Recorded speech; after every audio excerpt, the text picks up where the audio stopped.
नमस्कार। इस चैनल में आप सभी का स्वागत है। मैं उषा कुमारी। इस वीडियो में आज हम जानेंगे कि संप्रेषण प्रभावशाली कैसे हो सकता है। इस तथ्य से हम सभी परिचित हैं कि संप्रेषण दो या दो से अधिक व्यक्तियों के मध्य सूचनाओं, भावनाओं और विचारों के आदान प्रदान की प्रक्रिया है।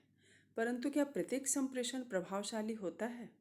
तो इसका उत्तर है कि प्रत्येक संप्रेषण प्रभावशाली नहीं होता है। प्रभावशाली संप्रेषण वही होता है जो अपने उद्देश्य की पूर्ति में सफल होता है।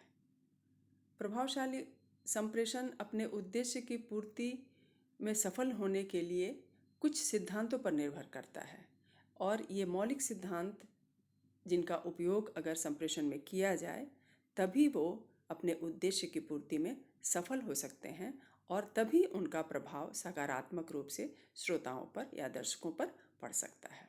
तो आइए हम सबसे पहले जानते हैं कि ये प्रभावशाली संप्रेषण के मौलिक सिद्धांत कितने प्रकार के हैं, कौन कौन से हैं, जिनका ध्यान रखना आवश्यक है। प्रभावशाली संप्रेषण का प्रथम मौलिक सिद्धांत है पूर्णता।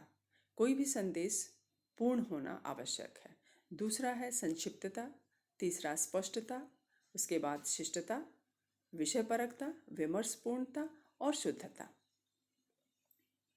सबसे पहले हम प्रथम मौलिक संप्रेषण के सिद्धांत की बात करते हैं। पूर्णता। संदेश में, चाहे वो किसी प्रकार का संदेश हो, अपने उद्देश्य की पूर्ति में तभी सफल हो सकता है जब उसमें पूर्णता होगी। इसलिए पूर्णता अनिवार्य सिद्धांत है। सभी आवश्यक सूचनाओं को संदेश में सम्मिलित करने पर ही संदेश में पूर्णता आ सकती है और संप्रेषण पूर्ण हो सकता है। कैसे इसमें पूर्णता लाने का प्रयास किया जाए? तो कुछ ऐसे महत्वपूर्ण बुनियादी प्रश्न हैं जिनको अगर हम अपने संप्रेषण में डालेंगे तो वो निश्चित रूप से पूर्ण रूप से तैयार हो सकेंगे। ये महत्वपूर्ण प्रश्न हैं: कौन, कब, कहाँ, क्या और क्यों। अगर ये 5 महत्वपूर्ण प्रश्न को ध्यान में रख करके हम संदेश तैयार करें और उनको संप्रेषित करें तो संदेश में पूर्णता होगी। दूसरी जो शर्त है, जो मौलिक सिद्धांत है प्रभावशाली संप्रेषण का, वह है संक्षिप्तता। कोई भी संप्रेषण संक्षिप्त होना अनिवार्य है, क्योंकि बहुत ही लंबा और उसमें अनावश्यक विषयों को सम्मिलित करना कभी भी प्रभावशाली नहीं बनाता है संप्रेषण को। संक्षिप्त कैसे करें संप्रेषण को हम? तो संक्षिप्त करने का सबसे सही तरीका है कि लंबे वाक्यों से बचें, छोटे छोटे वाक्यों का प्रयोग करें और अनेक शब्दों के लिए एक शब्द का प्रयोग करें।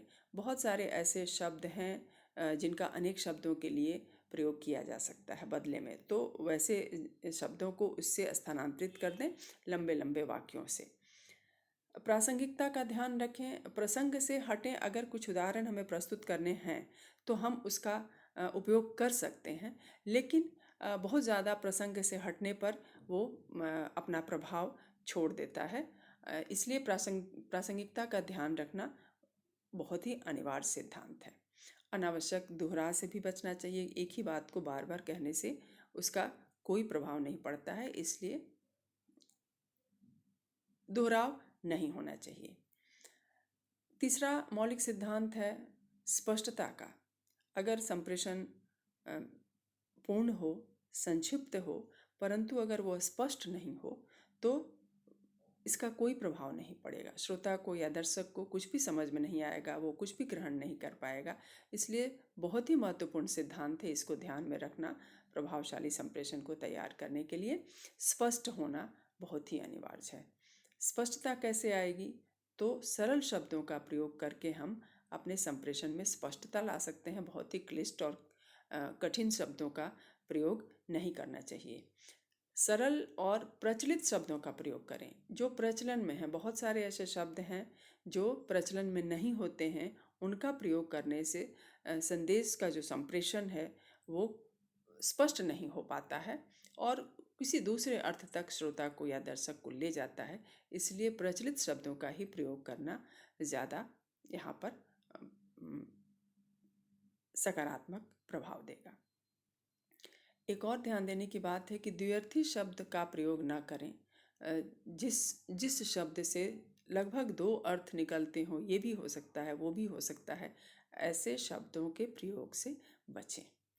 चौथा महत्वपूर्ण सिद्धांत है प्रभावशाली संप्रेषण का शिष्टता। विनम्र शैली और भाषा सबको प्रभावित करती है और सुनने वाला जो दर्शक है या श्रोता है उससे प्रभावित होकर से सकारात्मक रूप से जो संदेश है उसको ग्रहण करता है। तो प्रस्तुत करने वाले में भी और प्राप्त करने वाले में भी, दोनों में जो शैली अगर दोनों की समान रूप से विनम्र होगी और भाषा विनम्र होगी तो संदेश का जो संप्रेषण है वो सफल होगा अपने उद्देश्य की पूर्ति में और वो प्रभावशाली होगा। दूसरे के प्रति अपने संदेश में, अपने संप्रेषण में सम्मान का भाव रखना चाहिए, नकारात्मक शब्दों का प्रयोग नहीं करना चाहिए और जो भी संबंधित शिष्टाचार हैं उनका पालन अवश्य करना चाहिए। पांचवा महत्वपूर्ण सिद्धांत है, मौलिक सिद्धांत है विषयपरकता का। संदेश कोई भी हो, संप्रेषण उसका जो होता है एक अपने उद्देश्य की, एक विशेष उद्देश्य की पूर्ति के लिए होता है। तो उद्देश्य की पूर्ति संबंधित विषय को लेकर के होती है। अगर उस विषय से भटकाव होगा संप्रेषण में तो अपने उद्देश्य की पूर्ति में जो संदेश है, जो संप्रेषण है वो असफल हो जाएगा और प्रभावशाली तो कतई नहीं होगा। इसलिए जिस विषय पर संदेश है उसी पर केंद्रित किया जाना चाहिए और विषय से संबंधित तथ्यों का ही उल्लेख होना चाहिए। जो तथ्य दिए जाएं उसमें वो यथार्थ हों, इसका भी पूरा ध्यान रखना चाहिए और एक ही संदेश में कई विषयों का उल्लेख करने से बचना चाहिए। छठा महत्वपूर्ण सिद्धांत है संप्रेषण का कि वह विमर्शपूर्ण हो। विमर्शपूर्ण से मतलब है यहाँ कि सिर्फ अपनी बात ही सामने वाले पर थोपी नहीं जाए और एक विचार आमंत्रित करने का भी उसमें संदेश हो और वो विमर्श आमंत्रित करता हो, विमर्श का संदेश भी देता हो, तभी श्रोता या दर्शक इसको ग्रहण करने में सफल होंगे और जब तक वो ग्रहण करेंगे तभी यह संप्रेषण प्रभावशाली कहा जा सकेगा। और उसमें सद्भावनापूर्ण होनी चाहिए बातें, किसी भी तरह का दुर्भावनापूर्ण बात करने से बचना चाहिए। विचारों में आत्मीयता का पुट होना चाहिए, किसी भी तरह का कोई नाराज़गी या बदले की भावना से प्रेरित होकर के कुछ भी उसमें संदेश में नहीं संप्रेषित करना चाहिए। सातवां जो मौलिक सिद्धांत है प्रभावशाली संप्रेषण का वो शुद्धता है। जो भाषा है वो अपना एक खास महत्व रखती है। उस भाषा को स्तरीय बनाने के लिए हमें बिल्कुल ध्यान केंद्रित करना चाहिए कि वो स्तरीय हो। स्तरीय मतलब कि उसमें जो भी व्याकरण की शुद्धता हो वो ज़रूर उसका पालन करना चाहिए और साथ में जो तथ्य दिए जा रहे हैं, जो आंकड़े दिए जा रहे हैं वो भी सही हो, उनमें किसी प्रकार की त्रुटि नहीं हो। जो शैली कहने की है वो शैली जो है समुचित है, जिस तरह का संदेश है, जिस तरह का संप्रेषण है उसी तरह के शैली का प्रयोग करना प्रभावशाली संप्रेषण के लिए बहुत आवश्यक है और उसमें व्याकरण और साथ में वर्तनी की अशुद्धियाँ नहीं हो, इसका विशेष ध्यान रखना चाहिए। संप्रेषण के जो कार्य हैं प्रभावशाली होने पर ही अपने कार्य कर पाते हैं संप्रेषण। अगर उसका प्रभावशाली संप्रेषण नहीं होगा तो वो जो उद्देश्य है वो पूरा नहीं होगा, जो संप्रेषण का कार्य है वो पूरा नहीं होगा। वर्तमान युग सूचनाओं का युग है और यह जो संप्रेषण है वो विभिन्न स्तरों पर व्यापक रूप से कार्य करता है और संप्रेषण के अभाव में तो हम शिक्षण, प्रशिक्षण और राष्ट्र निर्माण संबंधी अन्य गतिविधियों की कल्पना भी नहीं कर सकते हैं। संप्रेषण शिक्षा के क्षेत्र में हमें सूचित करता है, शिक्षित करता है और प्रोत्साहित करता है और नवाचार के प्रचार प्रसार में महत्वपूर्ण भूमिका निभाता है। संप्रेषण से बहुत तरह के जो हम प्राप्त करते हैं, ग्रहण करते हैं, तो हमें नवाचार संबंधी भी बहुत सारी जानकारी मिलती है और उसमें हम अपनी भूमिका अदा कर सकते हैं।